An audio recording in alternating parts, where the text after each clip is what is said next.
What's up, my fun ninjas? Greenninjatale here, and today we'll be reacting to Game Theory FNAF 4, The Body Snatchers by the Game Theorist. Now, in the last Game Theory, it discussed, I think, I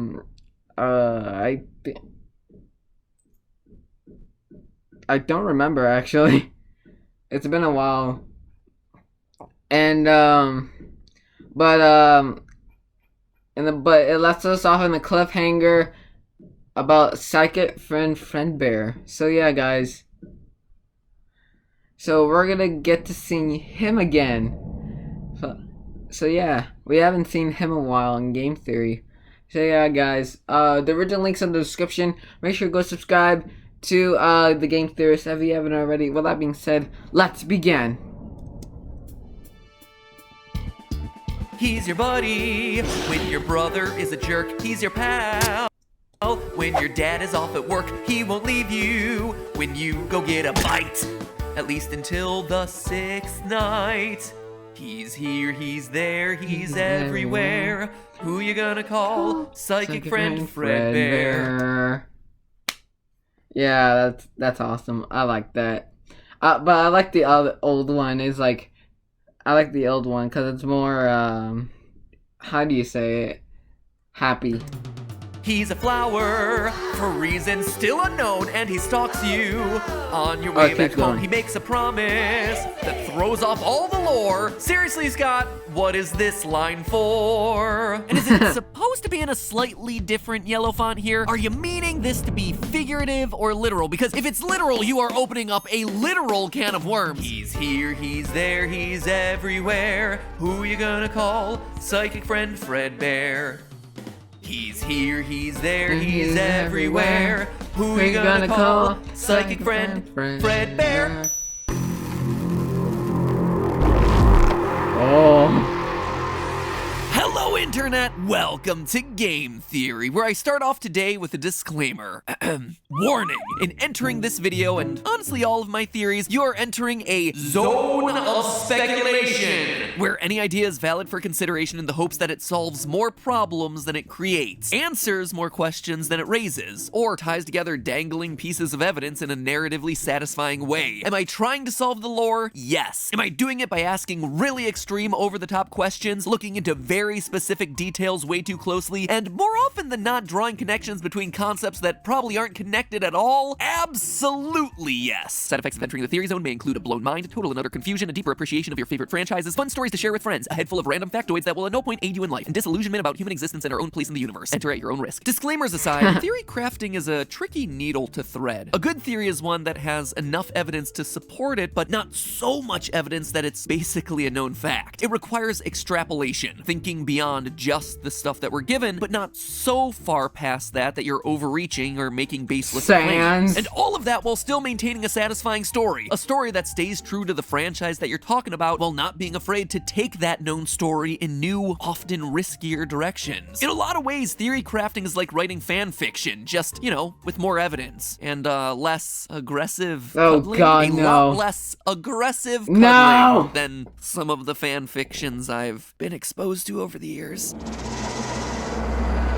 Anyway, the reason that I say all of this right now is that today's theory is... how do I put it? It's one of the stretchier ones. Like, there are Why, Matt Pat? Why did you have to do that with Freddy and Toy Chica? Just like, oh my god. Theories that are rock solid. There's some really strong evidence in the game, and it's supported by stuff that's been said by the developers or creators. Then there are others that require a bit more creative license, where the connections are there, but they might require you to squint a little bit, or just, you know, have fun with it and go along for the ride. And this episode is one of those theories, because today we're once again diving into the world of Fetch, Book 2 of the Fazbear Fright series. You see, last time I mentioned this, Fetch was recently okay, so I haven't read it, but I did watch Daka's video on Fetch, so yes, and on the whole book of Fetch, and it is really interesting on it.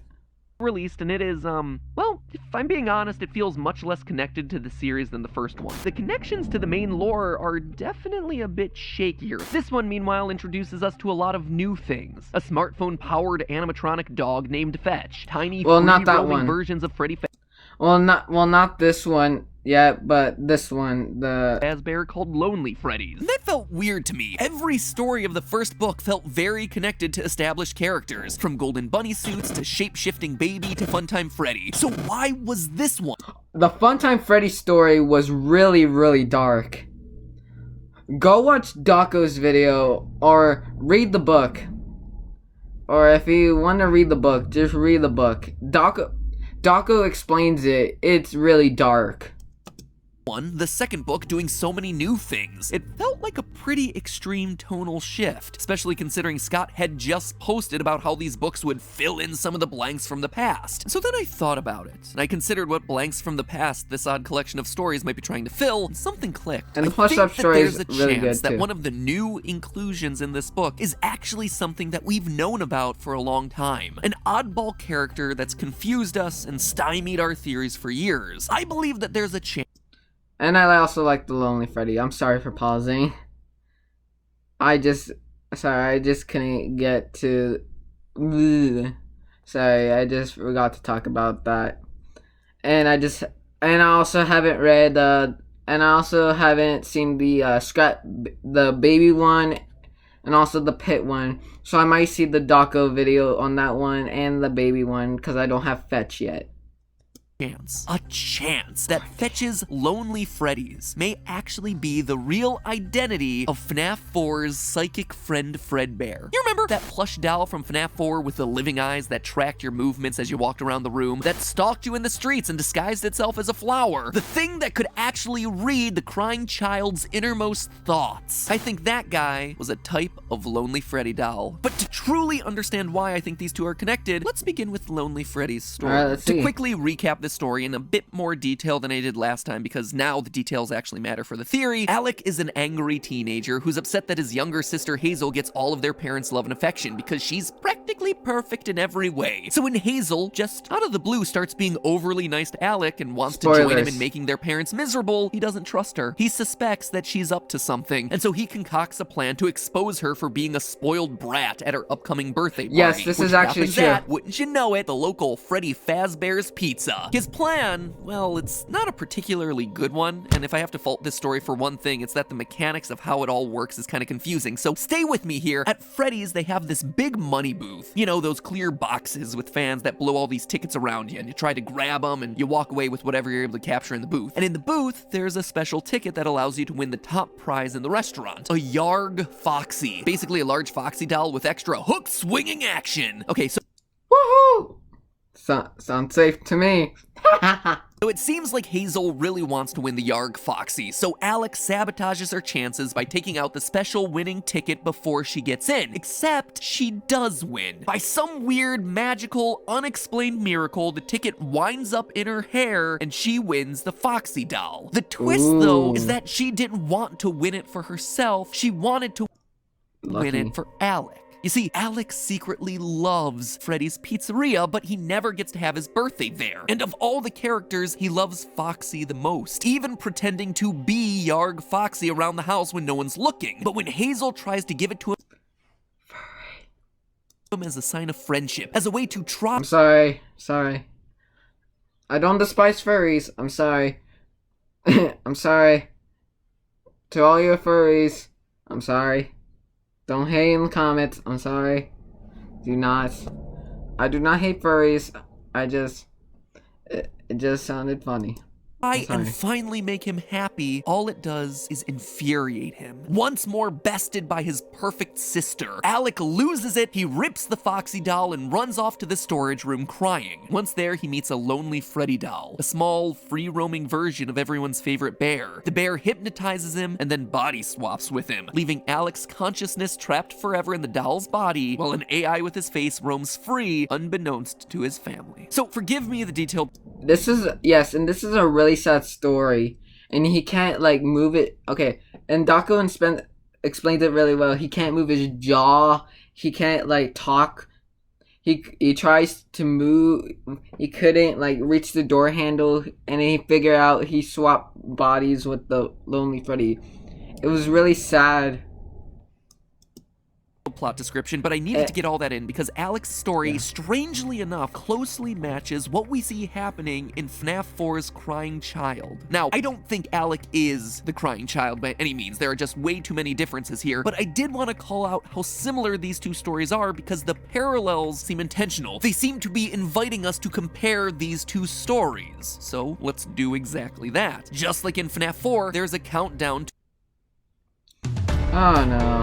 Sorry about the ads.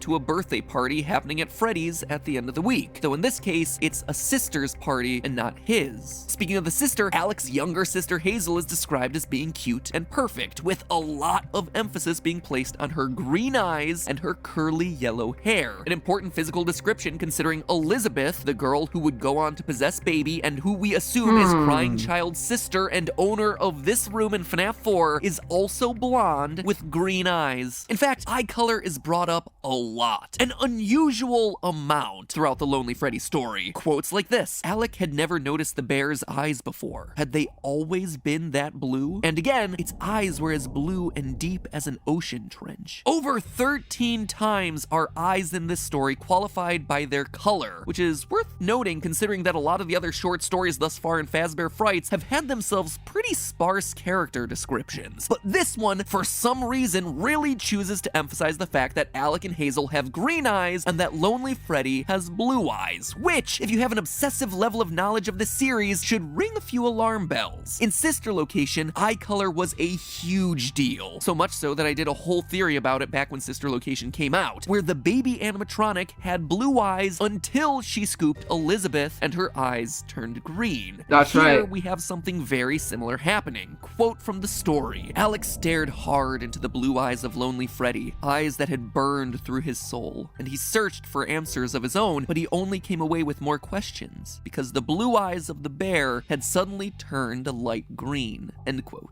And again, in this quote, all Alec could see was the bear as its newly green eyes bore through him. So we've got a party, a sister, and some eyes, but obviously there's gotta be more, right? Alec, when his plan fails, runs off to hide in the storage room crying, similar to the crying child being locked in the storage room in FNAF 4. And in general, Alec is just a sulky, moody kid who, similar to our crying child, both loves and hates Freddy Fazbear's. Alec, in the book, secretly loves the restaurant and its characters, but he also hates it because he only gets to go when it's for his sister, which makes him bitter and angry to be there. It's a lot like the conflicted feelings our crying child has for the restaurants, who clearly likes the franchise. I mean, he has all the toys in his room, and yet while he's there, he's clearly miserable. We're not exactly sure why, but he does have mixed feelings about this franchise. Kind of like me, that is hashtag relatable. I feel seen, crying child. But to me, one of the most telling connections between this story and the game is the Yarg Foxy toy. When Hazel tries to give the toy to Alec, Alec freaks out and rips the toy's arm off. It's a small detail, but one that immediately made me think of the Foxy that's in the crying child's FNAF 4 room. A Foxy plush with one very specific feature. A feature that has never gotten explained. Its head was pulled off. So we have ourselves two Foxy plushies, both with a body part ripped off in some way, in the possession of a kid who both loves and hates Freddy's, that winds up locked in a storage room crying, attends a birthday party, and has themselves a green-eyed sister with blonde hair. It is just an oddly specific series of parallels that are almost so precise, they're inviting us to compare them. It's actually a bit uncanny. Alec in this story is almost like a fusion of the crying child and his brother. You see, crying child for all the reasons that we just talked about, but also the older brother because, well, he's a mean older brother to his sister, and his favorite character is Foxy, so much so that he pretends to be Foxy around the house, just like we see the older brother doing to torment the crying child in FNAF 4. Again, it's not exactly the same. There are plenty of differences between these two scenarios, but there are a lot lot of parallel details, almost like alternate universe versions of roughly the same series of events. So what does any of this have to do with Psychic Friend Fredbear? Well, I believe that all of these parallels with FNAF 4 are intentional. They're drawing lines between the two stories, inviting us to compare them. And when you do that, it becomes undeniable that Psychic Friend Fredbear is a Lonely Freddy. To understand why, let's start with the book. This is how Lonely Freddy is first described. Quote, "It was a weird name for a toy, but the weirdest parts of it were harder to define. The bear stood stiff, almost at attention. Its eyes stared straight ahead at the stage, but Alec had the strangest feeling that it was still watching him." End quote. So, a small Freddy toy with eyes that watch you as you move around the room. Definitely sounds like what Psychic Friend does as we maneuver our way through the FNAF 4 minigames. His white eyes just move around with us, wherever we go. We're also told that the Lonely Freddy is able to free roam in order to follow the kids around. Again, explaining why he shows up in practically every screen of the FNAF 4 minigames. It is literally designed to be a moving surveillance camera.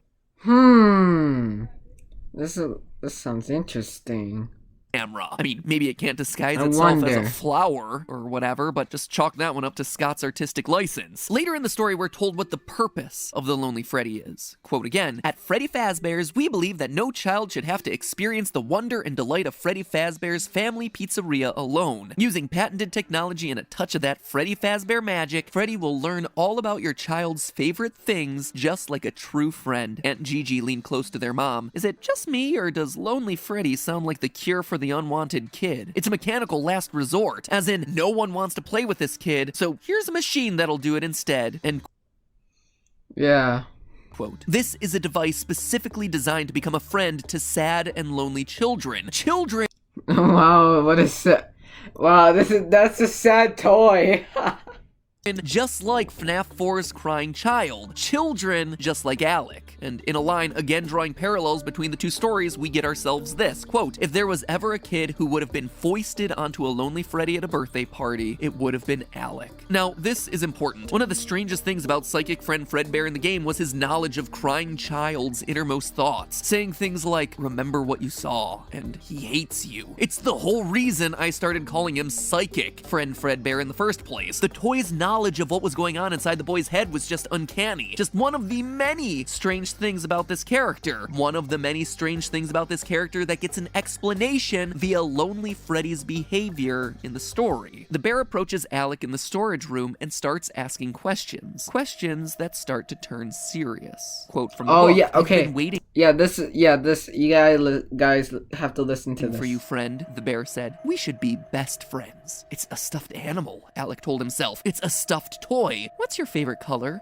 "My favorite color is green." "What's your favorite food?" "Lasagna." Then the bear's questions took a different turn. "What would you do if you were asked to hurt someone you love?" It felt like the bear was reaching its soft plush paw into his very soul and extracting the answers he kept the most hidden. And it was doing it so effortlessly. So the Lonely Freddy is a stuffed bear designed to act as a surveillance camera on kids. Follow them around, talk to the sad, lonely ones, and then extract information from them to become their friend before eventually body swapping with them. I mean, each and every one of those details, minus the whole body swap thing, is something that we see the Psychic Friend Fredbear do. But there is one last detail that I haven't included yet. The Freddys are controlled by a man who works in a private backroom office. Quote again, "The party prepper turned a dial on her hip-clipped walkie-talkie and pressed her finger to her headset. Someone get Daryl to do a Lonely Freddy demo." Daryl's on break. The fact that there's someone behind the scenes controlling these devices in the book is a direct callback to the secret private room from Sister Location. The one where there were surveillance cameras watching the FNAF 4 house, guarded by the password 1983. It was in that room that we saw a Psychic Friend Fredbear for the first and only time in a non-8-bit setting. There, on the desk, was a short little plushie with his white little surveillance eyes and a walkie-talkie right next to him, coinciding with this scene from the book. So, there you have it, friends. The official name of Psychic Friend Fredbear is Lonely Freddy. It's not quite as fun, but I guess it's easier for me to type, so that's a plus. It's a camera system controlled by someone hidden in a back surveillance room. A system that has the ability to walk and talk and maybe even hypnotize and body swap. Now the question that... It's pretty a scary story when you think... A sad and scary story.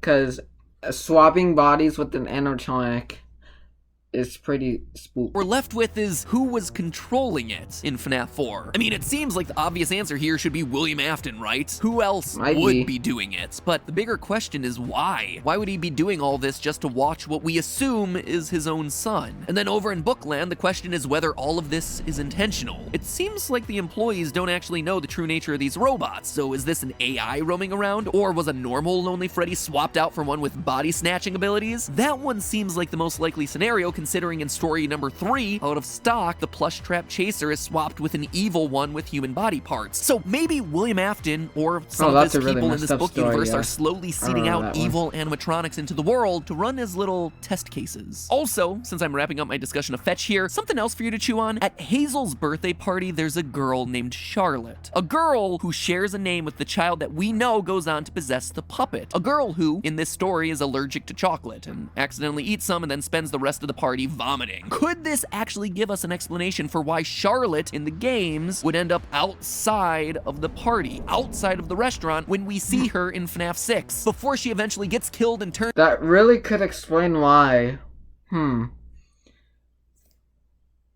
Wait, hold on, I gotta hear that again. Party, outside— Oh, I'm sorry, guys. And accidentally eats some and then spends the rest of the party vomiting. Could this actually give us an explanation for why Charlotte in the games would end up outside of the party, outside of the restaurant, when we see her in FNAF 6, before she eventually gets killed and turned into a puppet? It may be. It's just a thought that I'm throwing out there into the universe for everyone to pick apart. But that really could be. I don't know, but I don't know.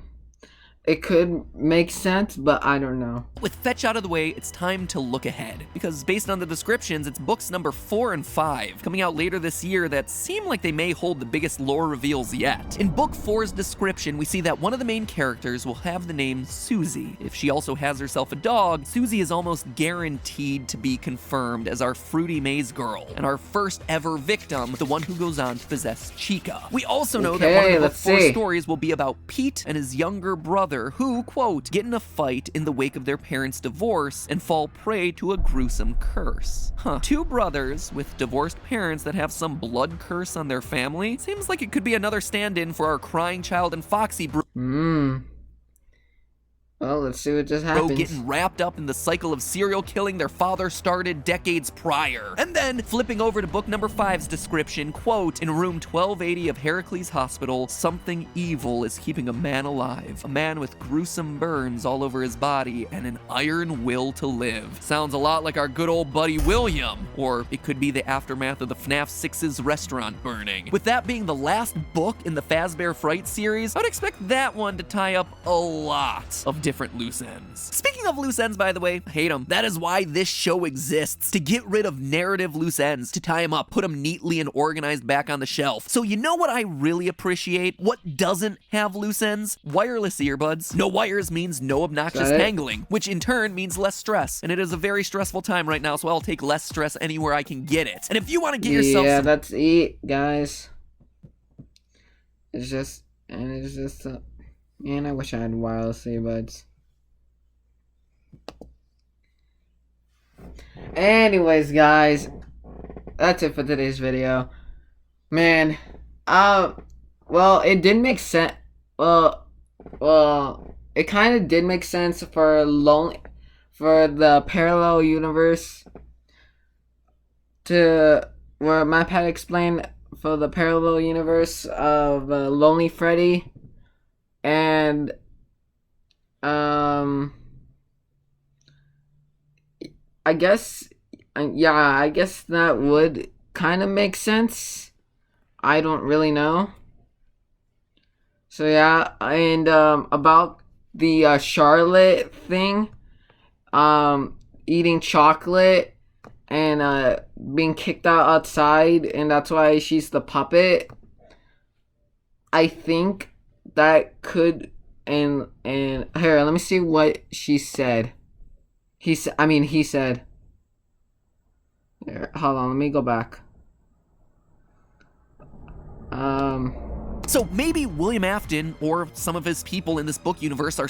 So, since I'm wrapping up my discussion of Fetch here, something else for you to chew on. At Hazel's birthday party, there's a girl named Charlotte. A girl who shares a. Hold on. So there's a girl named Charlotte. Okay. Name with the child that we know goes on to possess the puppet. A girl who, in this story, is allergic to chocolate and accidentally eats some and then spends the rest of the party vomiting. Could this actually give us an explanation for why Charlotte in the games would end up outside of the party, outside of the restaurant, when we see her in FNAF 6, before she eventually gets killed and turned into a puppet? It may be. It's just a thought. Yeah, I guess that could. Yeah, that really could tie. That really could make sense. That's why she's kicked out. Or maybe she got picked on, and that's why they just like pushed her out. Maybe, I don't know. Anyway, alright. So yeah, guys. So anyways, let me know. So anyway, anyways, guys. So leave a like, comment down below. Let me know your thoughts on this game theory video. Subscribe to the channel, hit that notification bell, and I'll see you ninjas later. Peace out, guys.